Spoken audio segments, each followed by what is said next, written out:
porque se leía mucho en mi casa. Ahora, mi padre murió antes que yo estaba todavía en el colegio. Había estado enfermo mucho tiempo. Mi mamá, ese es otro problema, ustedes me están sacando cosas que yo prefiero olvidar. Bueno. Lo que pasa es que ella era química farmacéutica, la primera profesional en su familia, una familia de clase media.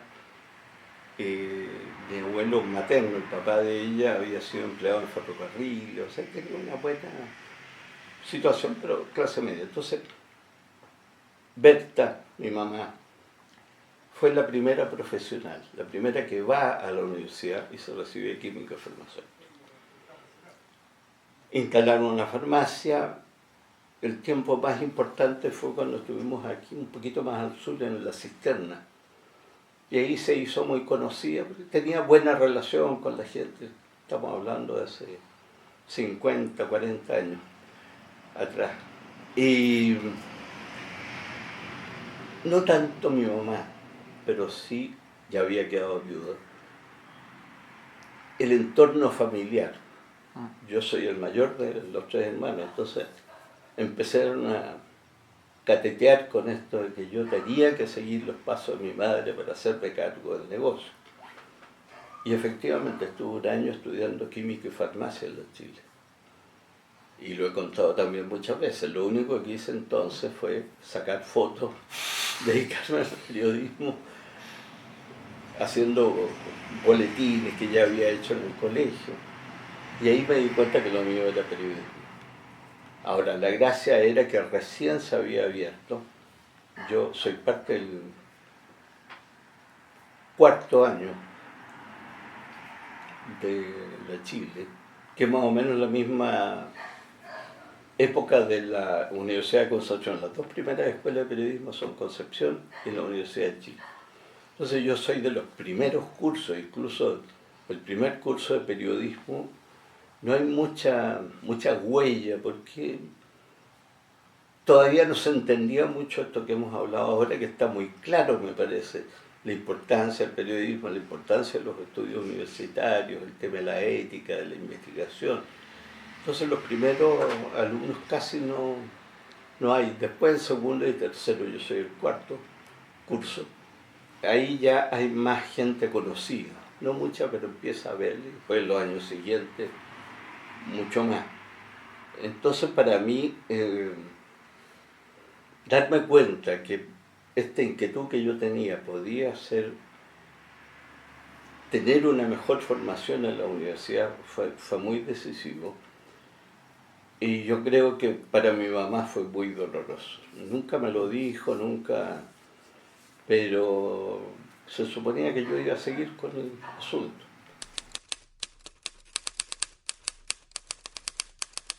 Bueno, yo creo que ese sigue siendo, para cualquier periodista, es el mayor premio posible en Chile.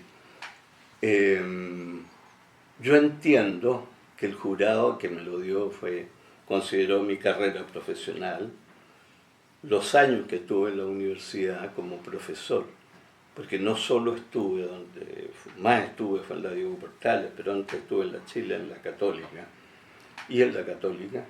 Entonces, mi carrera como académico y finalmente este tema de la libertad de expresión a la luz de la ética. Yo creo que eso ha sido fueron las razones, según lo que me contaron, del premio, por lo que habíamos hecho durante la dictadura y lo que se esperaba que estuviéramos haciendo después.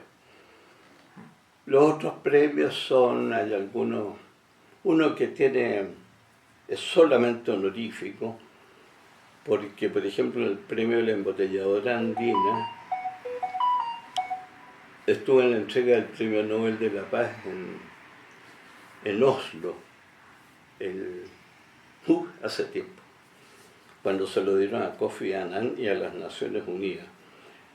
O sea, fue un premio, parte de esa acumulación de experiencia en el extranjero, haber estado en esa ceremonia en Noruega, para la entrega de ese premio, que es uno de los más importantes de los Nobel, aparte de los científicos. Entonces,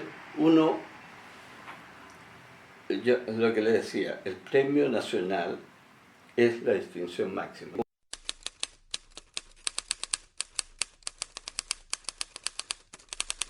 El asunto es que empezaron los estudiantes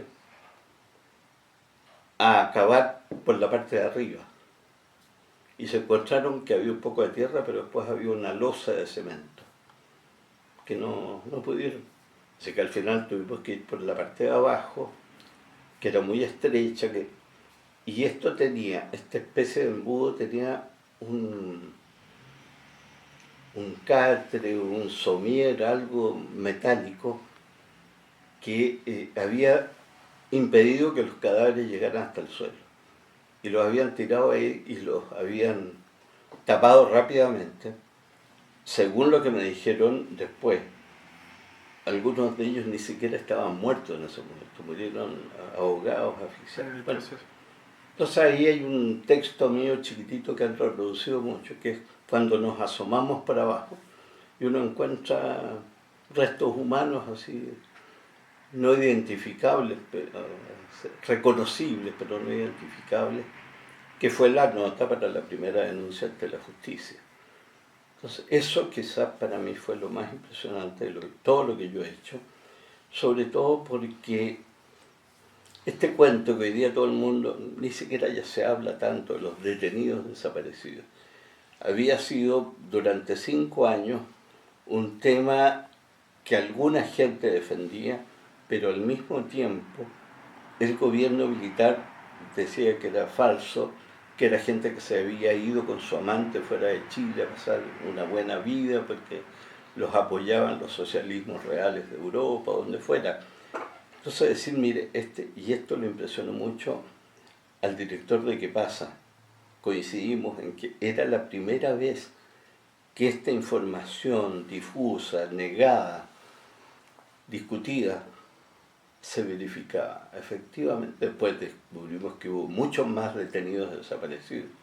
Pero estos primeros 15 fueron, para mi gusto, un momento muy, muy crucial. Y yo creo que para mucha gente también.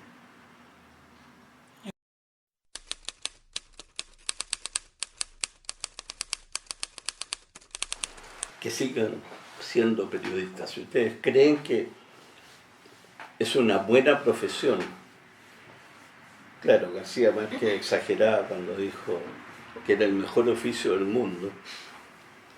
Hay una discusión si es oficio, si es profesión, hay muchas discusiones al respecto, pero yo creo que sobre todo es una pasión, es creer en algo y tratarlo de hacerlo muy bien en todos sus ámbitos, o sea, hacer buenas entrevistas, documentarse bien y después escribir bien. Yo creo que eso es el mandamiento supremo, porque si uno no llega al lector, todo lo que uno haga no sirve, o sea, mejor se dedica no voy a mirar en menos la poesía, porque alguna vez de joven escribí algunas cosas, pero, o sea, la poesía es algo mucho más íntimo, más para la satisfacción personal. En cambio, ser un buen periodista es una satisfacción personal, pero sobre todo un servicio a la comunidad.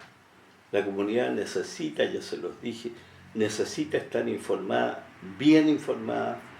Por lo tanto, la búsqueda de la verdad es una parte inherente de la educación para poder contar las cosas bien. Una historia bien contada es parte del trabajo periodístico. Así que yo les diría eso, traten de entender que lo suyo es una pasión, que hay que tener vocación, porque el ingreso es relativo y en la medida que siga este cambio, porque estamos en la mitad de un cambio y que es muy rápido, entonces es probable que todavía haya gente, se produzcan muchas disparidades.